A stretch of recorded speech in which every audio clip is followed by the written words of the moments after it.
I can't stand still at one place. My name is Alicia Tigg. I'm one of the dietitians here. If y'all see me in the hallways, or I've educated somebody in my diabetes class. But today's session is on reading food labels. Now, I know everybody's gone to the grocery store, looked on the back of a label at least once or twice. Am I right? Okay. What's the first thing? And some people, it varies. The first thing you may look for is, some people may look for calories, or see how much fat, or see how much salt, or if you're diabetic, or even if you're not diabetic, see how many carbohydrates are in the back of that label. Okay, so we look at it all. Okay, so what I'm going to do today is kind of break it down to show what you need to look for and what things to watch out for, and what all these percentages mean over here. Okay, and I gave you a handout. I can't say everybody got one when they came in. And that's just a little tidbit about what those percentages mean and how to read a food label a little more clear. Okay. For those who are in the back, you can come up front if you want to. If not, I can holler out.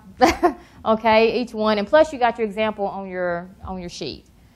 The first thing you look for on the back of a label is the very first thing underneath nutrition fact, and it says serving size, right? Because that's the very first thing you've got to look at. The only reason is because you know there can be more than one serving in the whole container, because each of these numbers represent amount per one serving. Not the whole container, but per one serving. Okay? So that's the very first thing you need to look for when you look on the back of a label, which means, say for instance, you're looking in a bag of potato chips, because I know we all ate some before. Okay? The serving size may be 20 chips, but there may be 10 servings in the whole bag. Okay, so the serving size is the very first thing you need to look for when you look on the back of any kind of label. Of course, the next thing, it has amount per serving, so you know all these numbers represent amount per serving. And like I said, the total calories is the very first thing you usually see underneath the amount per serving, underneath the serving size, of course. And then over here you see calories from fat. Okay, so what that usually means, of course, that's the calories that make up, of course, the fat that makes up the calories. Okay, what you want to try to do is try to find something. This number wants to be at least 30% or less of your total calories. Okay, so this calories from fat want to be at least 30% or less from the total calories. So as an example here, I don't know what you have on your sheet, but this calorie says amount per serving 200 calories. Okay, and it says calories from fat 90. So that's almost 50%, okay, of those calories come from fat. So it's about, I'll say 45%. So that's something that you want to pay close attention to. So if something is 40 or 45 or above that 30%, that's something you may want to put back down, or may want to eat, you know, just one serving size of it, because a lot of those calories are coming from fat. Okay, and fat is something that's hard to get rid of. Even though, you know, we lose weight, we exercise, what really happens is those fat cells, they're still there, they just shrink. Okay, so that's one of the things you really want to pay close attention to, is trying to find your calories from fat, something 30% or less from this total calories right here. This middle section, okay, it tells you, of course, the calories in one serving. It tells you the total fat, the cholesterol, the sodium, total carbohydrates. This is all the stuff we tend to look at. Sugar, and some people may look at protein if you're looking to get some protein in your diet. I'm going to simplify it for you by going right over to the right, and it says percent daily value. Okay, so what do those percentages mean? Okay, well, the breakdown is, if something is 5% or less, that means it doesn't have very much of that product in it. Okay, so for example, this total fat is 10 grams, but you scroll all the way over and it says 15%. Okay, so we already know that it's probably got a pretty good amount of fat in it, because it's more than 5%. Something that's 10% to 19% means it's got a pretty good amount of that product in it, okay, of that nutrient. If it's 20% or more, that means it's got quite a bit of that nutrient in there, okay? So if you go back to your label and you see the total fat again is 10 grams, and it said the percent daily value is 15%. So it's got a pretty good amount of fat in there, because that's in that range of 10 to 19%. So really what you're looking for, especially if you're watching out for total fat or even sodium, you want to try to look for something that's 5% or less, okay, or 10% or less. Okay, when you get into that 10 to 19% and then 20% or more, that means it's got a pretty good amount of that nutrient in it. Another thing is, of course, some people may look at cholesterol. You notice this says only 20 milligrams, and the percent daily value is 7%. So that means it doesn't have very much cholesterol in that product. Okay, so it's just a little bit over 5%. You notice the total carbohydrates on this one is 24 grams, and that percent daily value is 8%. So it doesn't have too many carbs. But you notice the sodium is 360 milligrams. That's also something people look for, is the amount of salt. Okay, it says 15%. So which means it's in that range of that 10 to 19%. So that means it's got a pretty good amount of sodium in there. Okay, when you're looking on the back of a label for total sodium, you want to try to look for something that's 300 milligrams or less. That means it's low in salt. But if you find something that's 140 milligrams or less, that means it's very low in salt. You really want to aim toward that goal, but if you do find something that's 300 milligrams or less, that's still doing okay. Because most of the times we buy anything that's packaged or canned or processed, it's going to have a lot of salt in it, okay, because it's a preservative. And salt is what holds it on the shelf for a little longer, okay. So what you want to look for your sodium is at least 300 milligrams or less, or 140 milligrams or less. That means it's very low in salt. But the key thing is to look at these percentages over here to the right and make sure, especially if you're looking at total fat or sodium or total carbohydrates, then you want to try to have that number definitely less than 20%. Because anything that's 20% or more has a lot of that in there, especially those factors dealing with fat, carbohydrates, and your sodium. One other thing also I want to mention, everybody sometimes has on a kick of counting carbohydrates, okay? And you notice sugar is always listed on the back too, okay? So some people get confused of what should I look for? Should I look for total carbs? Should I look for the sugar amount? Well, the only number you really want to look for the total amount of sugar is the number beside the word total carbohydrate. And the reason is that sugar number is already added in the total carbohydrate number. Okay, so when you're looking for, as far as watching how much sugar should I have, or how much this is too much, or this is too less, and you notice in this food label that I've got, the total carbohydrate says 24 grams. But you notice the sugar says 10 grams. Okay, so it can be kind of deceiving, like, oh, this only got 10 grams of sugar. Okay, but in reality, it has 24 grams. Okay, so that sugar number is already added in the total carbohydrate number. So if you're looking for to see how much sugar, okay, that's in that product, you really only need to look for the number beside the word total carbohydrate, okay? And you notice also, like, the percentage is 8%, so it doesn't really have too much carbs in that. But just remember, when you're looking at the back of a label and you want to see how much sugar is in something, look at the number beside the total carbs and not at that sugar number, okay? Another thing that people look for is fiber, because, you know, we stress fiber, fiber, fiber. Okay, anything whole grain is good for you, okay, because fiber keeps us full a little longer. We need a little bit of fiber in our diet. And most of the time, as Americans, we don't consume enough fiber. Okay, that's just it. We just don't consume enough. And you can get fiber from many different sources. Anything whole grain, your beans, your peas. Keep the peeling on the fruit if you can, on an apple or a peach, because that peeling contains fiber. So you can get it from many different sources. It's just that we just don't consume a lot of it. When you're looking for a high fiber food, you want to try to look for something that has at least 5 grams of fiber on the back of the label. Okay? If it has 5 grams of fiber, that means it's got a pretty good source of fiber in it. Anything that's 3 grams or more, okay, it's still a pretty good item of fiber. Most of your wheat bread or your 100% whole grain breads are going to have at least 3 grams of fiber. Okay? So if it's 3 grams or more, it's good. But if it's 5 grams of fiber, it means it's got a pretty good source of fiber in it. Okay? Most of the time, your high fiber products, they'll list high fiber on the product, or they'll list 100% whole grain on the product. Okay, so they'll mention that it's a good fiber source. But if you're looking for something that has a high amount of fiber, make sure it has at least 5 grams of fiber.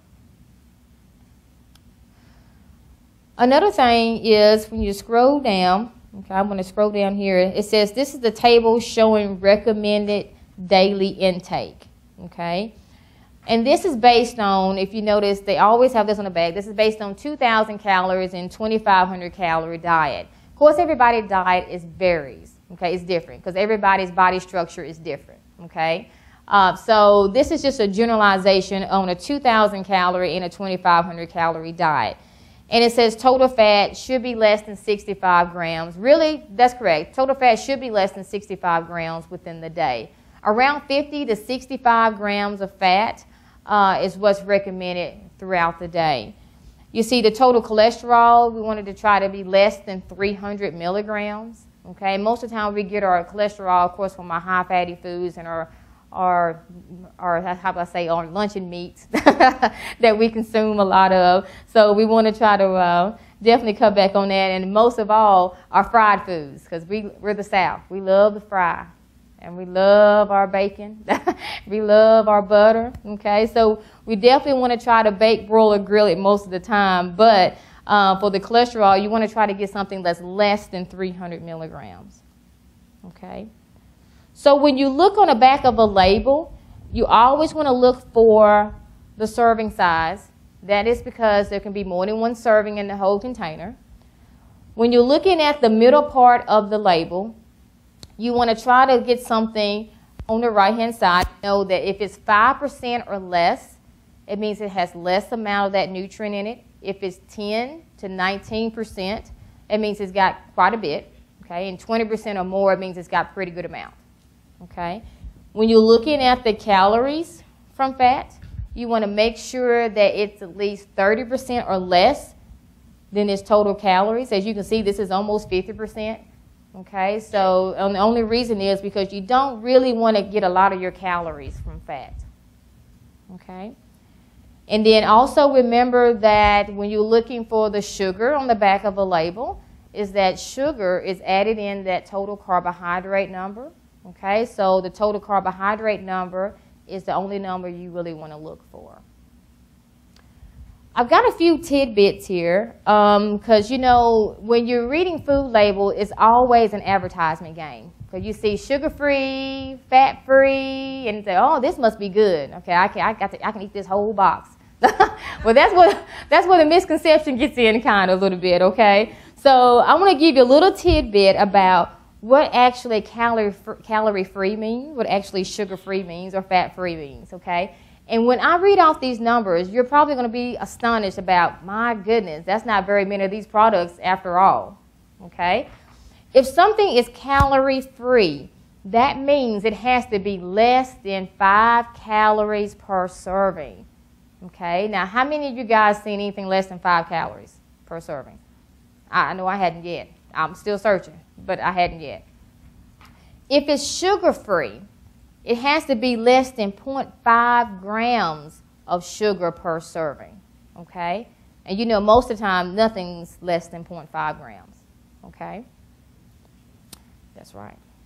So if it's fat-free, okay, something that's fat-free, it has to be less than 0.5 grams of fat, okay? So look at this, of course, this is 10 grams of fat, but it has to be less than 0.5 grams of fat in order to be fat-free. Okay?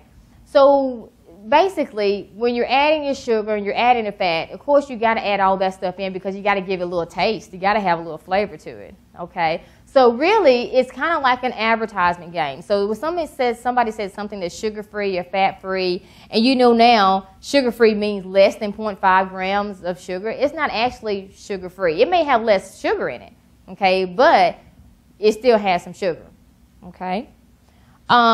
Anything that's, for instance, that's low in saturated fat, because some people are thinking about saturated fat. Saturated fat is that hard fat like the butter and that hard fat that clogs your arteries. Okay, saturated fat, if it's 1 gram of saturated fat or less, Something that's lean has less than 10 grams of fat.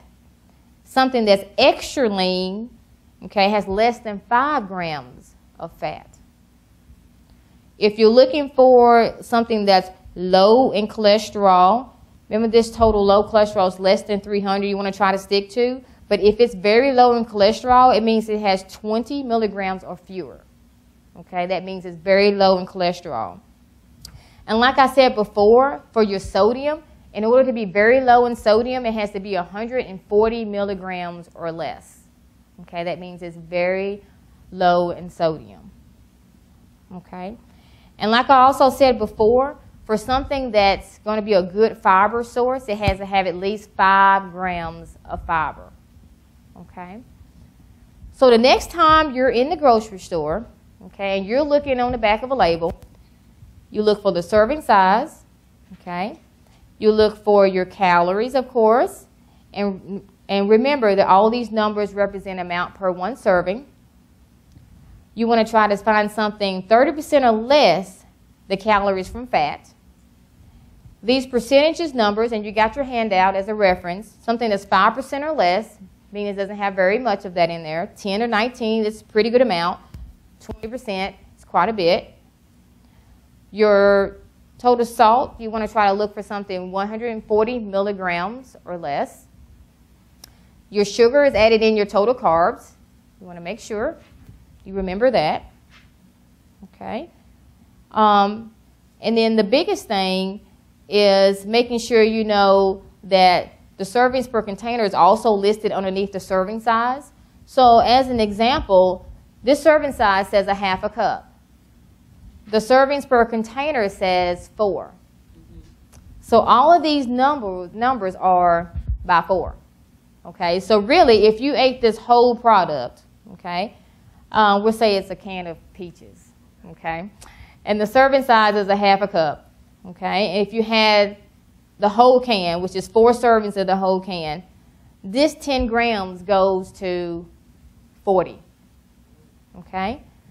This sodium, it started at 360, okay, so that's quadruple that, which would be almost 1,200, 1,300 milligrams of sodium, okay. See how that adds up depending on how much you eat of it too? Because as dietitians, you know, we always stress moderation, moderation. I know you've heard it, moderation. Okay, well, that's true, because you can have your favorite thing, no matter what it is, okay. You can have that, you know, peaches or, you know, slice of cake or slither, okay? But you always got to watch out how much of it, okay?